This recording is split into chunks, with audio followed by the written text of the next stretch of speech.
Belgium's greatest footballing era is fading. The 2026 FIFA World Cup is proof. Hello and welcome to ThePrint. This is Akshat Mohan bringing to you the latest from this year's FIFA World Cup. Now, in football and all of sport, in fact, the discovery of a golden generation is when the country's sporting culture, architecture, and imagination essentially reaches its zenith. For a good decade or so, the country and the sporting world bask in its splendor. Sport is in safe hands, it is said. However, the passage of time is cruel even to the glorious golden generations of world sport. In football, the Belgium men's football team is the victim of time's latest unraveling. At the 2026 FIFA World Cup in North America, the Red Devils have failed to win a single game so far. It is worth clarifying a quick misconception though. They have not actually failed to win a point. The Red Devils have fought two successive draws in Group G, a 1-1 stalemate against Egypt, followed by a tense 10-man 0-0 draw against Iran. But for a set of players long touted as the dark horses at global events, the narrative does capture the dismal state of affairs in the team, a far cry from what the group once promised. The underlying sentiment is painfully ringing true. The magic is gone, and the twilight of Belgium's greatest footballing era is proving to be a slow, agonizing fade. To understand the evolution of this remarkable generation, one would have to go back to the mid-2000s. A systematic overhaul was underway at Belgian football youth development centers, spearheaded by former Royal Belgian Football Association Technical Director Michel Sablon.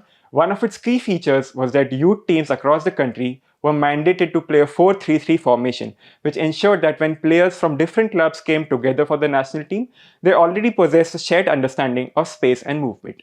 Then there was also the famous KO Leuven study.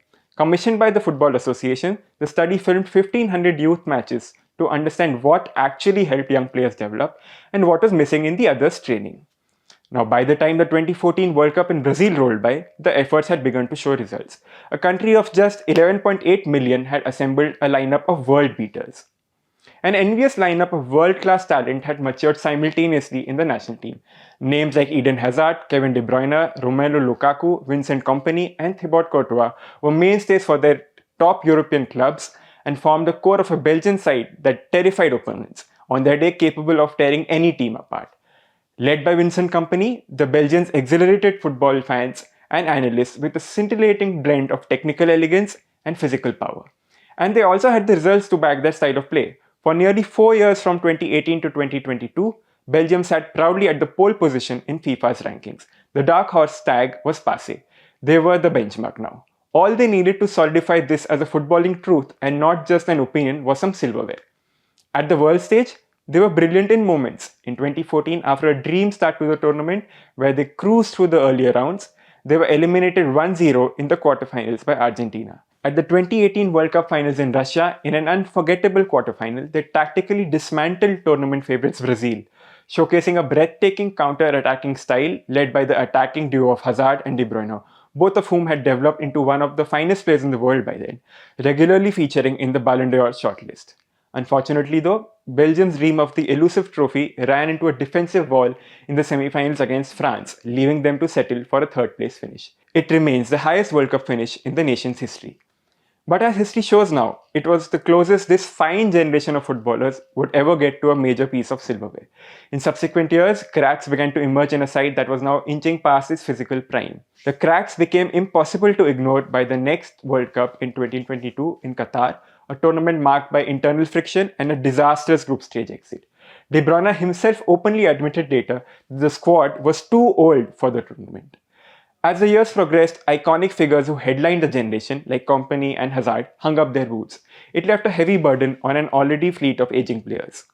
Today, while emerging stars like Jeremy Doku and Nathan Nagoy have entered the fold, the transition has been clunky to say the least. Belgium appears to be caught awkwardly between rebuilding for the future and clinging to the past. As a result, this summer, the Red Devils find themselves heavily strained. Rather than dominating Group G, an ineffective offense has failed miserably, a far cry from its heydays when they captured the imagination of the entire footballing world. More often than not, Belgium have ended up ceding the spotlight to their far more resilient opponents in the two games they've played so far, Egypt and Iran. With the final group stage match against New Zealand remaining, Belgium's survival hangs entirely in the balance. The golden era didn't end with the silverware it was promised. Instead, it is winding down in the grueling summer heat of North America, leaving fans to wonder what might have been. Football is a cruel sport. That's all from us today. Keep following The Print for more.